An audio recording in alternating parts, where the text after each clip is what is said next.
Well, there are photographs in existence of me and my dad when I was a baby. There's one that I really care for, which is when he was in army uniform on his aerial motorbike, holding me. And it's the only photograph I think I've got in which any of my parents, either of my parents rather, are actually in physical contact with me. And I don't blame them for this at all. It's just the kind of way things were at the time and the society in which they had grown up and in which they lived, which was kind of middle-class Cheshire business community, and it was very brittle and bright and sort of almost P.G. Woodhousey at times, sort of stepped down from that kind of thing. And so the kind of clever put down and the amusing remark at whoever's expense was valued disproportionately. And to show signs of affection for your wife or your children or for anybody really was regarded with a great deal of suspicion. So it would have been difficult for my dad, in growing up as he had, to be affectionate towards us. So I do understand that now. But very, very early in my life, certainly before I had any memory, he went off to fight in North Africa and didn't come back until I was 6. The first time I remember seeing him was when I was 6 and we were on holiday in Triada Bay in Anglesey. And well, no, it sounds mad now because you can't believe that such a time ever existed, but if you heard a car coming by or a motorbike or something, as kids you rushed out to see it go by because of petrol rationing and the fact that there was far less traffic anyway. And there was always the possibility it might be an army lorry or a jeep or something interesting and exciting like that. So we heard a motorbike coming down the road, and Francis and I ran out to have a look at it go by, and it didn't go by, and the driver indicated he was driving and pulling into the driveway. And there was a kind of gravel driveway around a circular lawn, and while the motorbike and its operator were negotiating this, I ran into the house where my mother was, as I remember it, washing her hair in a sink overlooking the drive, and I said to her, "Mummy, Mummy, there's a funny-looking man at the door," and she looked out of the window and burst into tears and said, "It's your father." So anyway, you know, that was my first contact with Dad, but any chance of establishing a kind of close relationship had really gone, you know, because of the war and because he'd been away so long. And then I was packed off. He went off to what was then Rhodesia in South Africa to decide whether he was going to move us all out there. And by the time he came back, I'd been dispatched to boarding school. I was offered boarding school. And so, again, the possibility of establishing any kind of a close relationship had gone. And he was just a rather distant and frightening authoritarian, authority figure from whom I would occasionally have to try and wheedle money.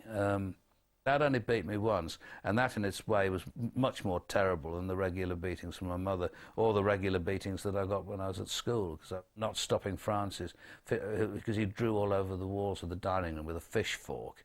And he called me into his dressing room, and I sat on the end of the bed. He stalked backwards and forwards and gave me a good telling off and pointed out the many defects in my character. And as he'd been a captain during the war, and he'd got a swagger stick, a leather stick, and he bent me over the bed and gave me 4 of the best with that. But that really hurt more deeply than all of the other beatings put together, you know, because it just seemed, although, as I say, we weren't close, he was my dad, you know, and that seemed like a betrayal.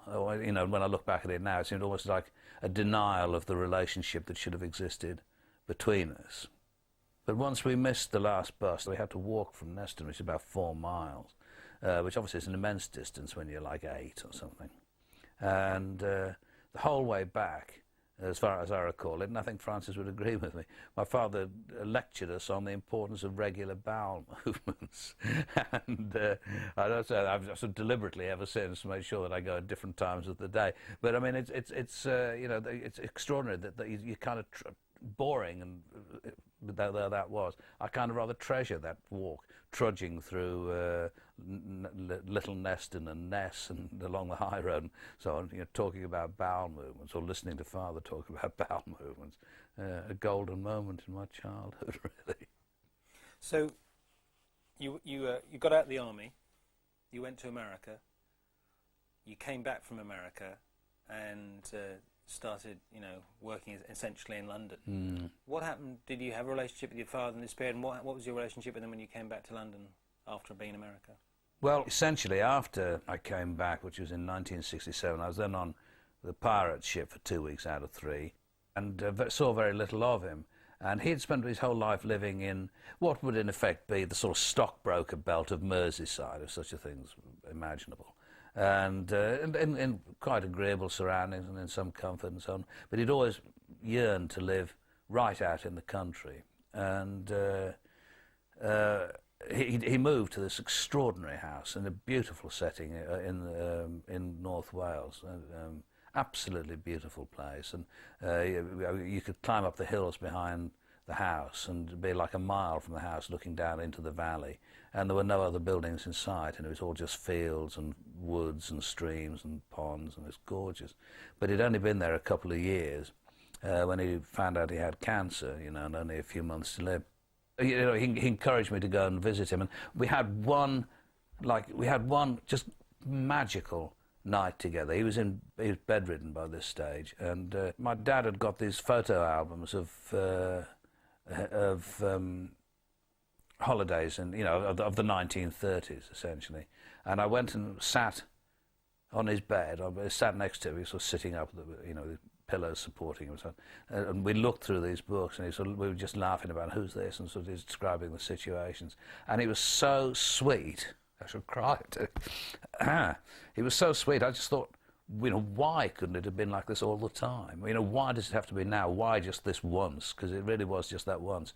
His descriptions of all the characters, and the skiing holidays and all this kind of, sort of middle-classy people on the slopes, and it was just a fantastic moment. And I regret it. It is the great regret of my life that my dad didn't live longer, for me to have had with him the sort of relationship that Sheila had with her dad, where they were like equals. I should have been up there at every opportunity to see him. He eventually moved out of this extraordinary house that he lived in and went to live with my stepsister, because she was closer to hospitals and stuff like this, I suppose. And I should have gone up to see him whenever the opportunity presented, but I was just too busy, And if I believed for a second in an afterlife, I'd just like to go to my dad and apologise for having been such a crappy son, really, and having been such a selfish son. But I should have gone to see him, and I just never did. The next thing I knew, he was dead.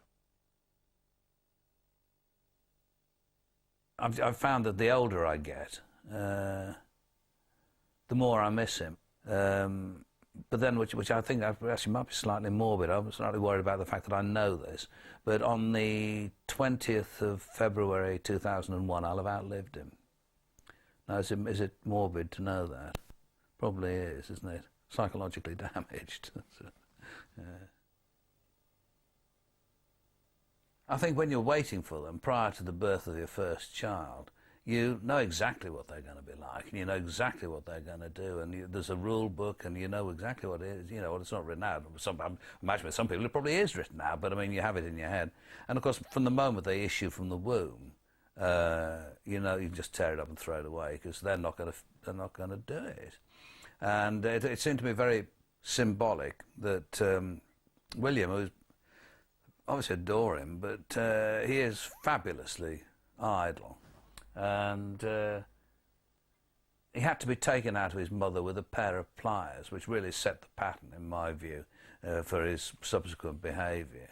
Because he just couldn't be bothered to come out, I think. You say, William, can you give us a hand with this? I'll do it in a minute. And you think, well, it needs doing now. Whatever it is, it needs doing now. I'll do it in a minute. I see all of this as being traceable back to his reluctance to be born in the first place. And but then when he was born, and as I say, he had this enormous lump on top of his head. He was a fantastically plain child. And he was in an incubator in the hospital in Ipswich, in which they were all born. And I went to look at him, and you look through the window and you think, which one of these is mine? And I actually did think, you look at them all, and they all look okay. And he was just like a sort of tangled, it looked like like a build yourself a baby kit that somebody had got slightly wrong, and it was all kind of purple and yellow, and it just didn't look right at all. And he was in an incubator, and I sort of said to him, I don't know which one it is, as long as it's not that one. And of course it was that one. I went over to the incubator, and I said to the nurse, I said, can I touch him? I shall cry again now. And so I put my hand in through the side of the incubator, and this little claw came out and grabbed my finger. And so that sort of established the relationship between us, I think, for the rest of recorded time. I think the one thing that you're not prepared for prior to parenthood is the sheer repetition of things. You assume that once you've explained to your children, that it's to their disadvantage to do whatever, stick their finger into a light socket or something like that, that will be understood. But the fact is, you have to say it again tomorrow and the next day and the day out, and you just get bored and fed up with the sheer repetition of it. So the things that grieve me about the children are, I can't bear it if they're rude to their mum. I just hate that, really can't. I hate that more than anything in the world, really. But there are things which, like William's bedroom, is something which is vastly symptomatic and emblematic, and lots of other attics as well. If it isn't an attic, actually, that's rather clever.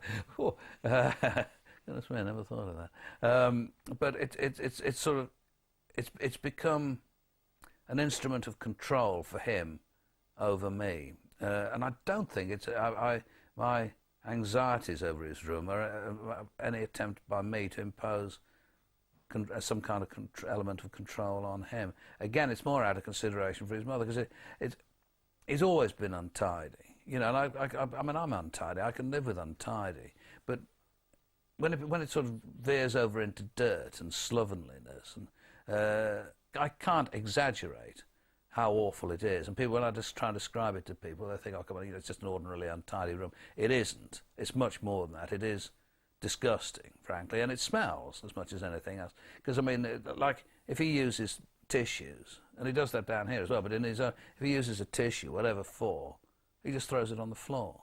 So they pile up. So in the corners of the room, there's like a curve from the carpet up to the wall, made up of detritus, really, and God alone knows what goes on. I'm always amazed there's not been any form of infestation in there, but you can smell his room, and I mean, I don't go in there because it depresses me so much.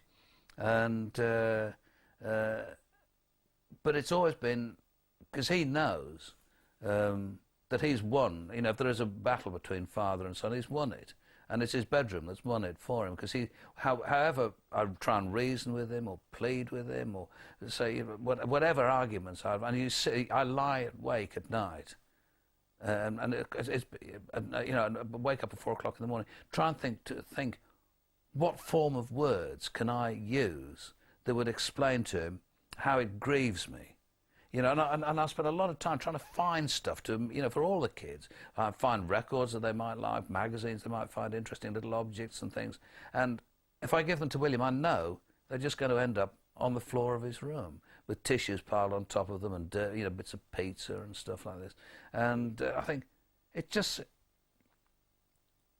I think it seems to be, if my dad had wanted me to, if he'd given me stuff, I would have been so knocked out with it. I would have treasured it, and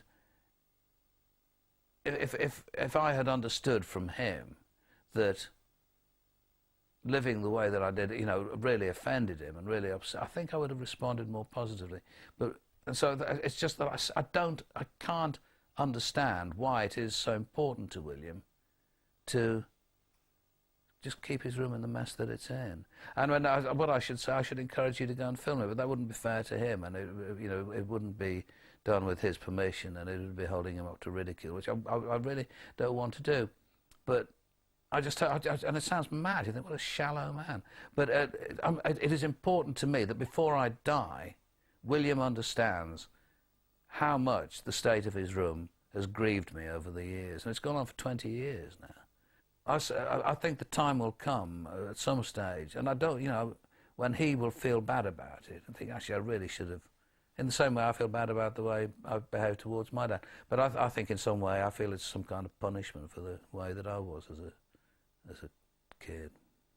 When I was a child, and I mean, we were only a year or two away from the situation in which my parents certainly would have found themselves, where Nanny would produce them late in the evening to be taken into the withdrawing room to see their mother and father, who they probably, I mean, I used to call my dad Sir, but I mean, they would certainly call their father Sir. And, you know, they'd do something amusing like play a mazurka at the piano, or recite Soldiers of the Queen or something like that, and then it'd be swept off to bed. And like our children, when they were young, would come, you know, into our... I mean, I wasn't even allowed to go into my parents' bedroom, you know, but our children would come into our bedroom, get into bed with us in the middle of the night, pee on us, and then go back to their own dry bed. So there's a drastic difference in the relationships there. So I feel that because of the way society has changed, that circumstances deprived me of the affection of my parents, and I don't criticise them for that at all. But it's also, X number of years later, deprived me of some aspect of the affection of my children that I regret not having. You know, sometimes I'll come into this room and they would deny it, but I mean, it does happen. You know, they'd say, William's always saying, "You're paranoid, Dad." But they'll be watching television, and I can come in and just not say anything, just sit in the corner. That's my corner over there on that sofa. I just come and sit down there and switch on the light and start reading the paper. And within 10 minutes, they'll all have gone. And they, you know, and they just say, perhaps it is paranoid, but it's also, you know, it's also true. It also happens. I've come to terms with most of the things in the relationship that I had or didn't have with my dad, but I've not really come to terms with, perhaps I never will, with the kind of defects in the relationship that I have with William and the other children. And the room is the ultimate sort of symbol of this to you. It is, yeah. It is, yeah. I just can't. I can never. I mean, I always think of William in the context of that room, because it's become such a thing between us. And I know that even if he sat and watched this program and realised that, you know, how much it just the emblem of it, you know, just how much it hurt, he still wouldn't tidy it. And so I then think, this is why he says I'm paranoid. I think, does he actually derive some sense? I mean, I don't know the answer to this. I mean, does he derive some sort of satisfaction from knowing how much his room upsets me? The thing that troubles you is the idea that he might regret. There's a sense of regret. You talk about the two things. I mean, it's the two sides, generally the opposite sides of the same coin. That he presently feels a sense of victory in the fact that he knows that it continues to disturb me, the extraordinary condition of his room, and that subsequently he'll have the regrets that I have now about my relationship with my dad, which are really not my fault any more than the defects in the relationship that he has with me are his fault. You know, fault really doesn't come into it at all. It's just, they just are. But I wouldn't want him to, later in his life, and I think he will be, because he's very like me. I mean, he's amazingly like me. And I think that he will, later in life, really regret the barrier that his room has become between us.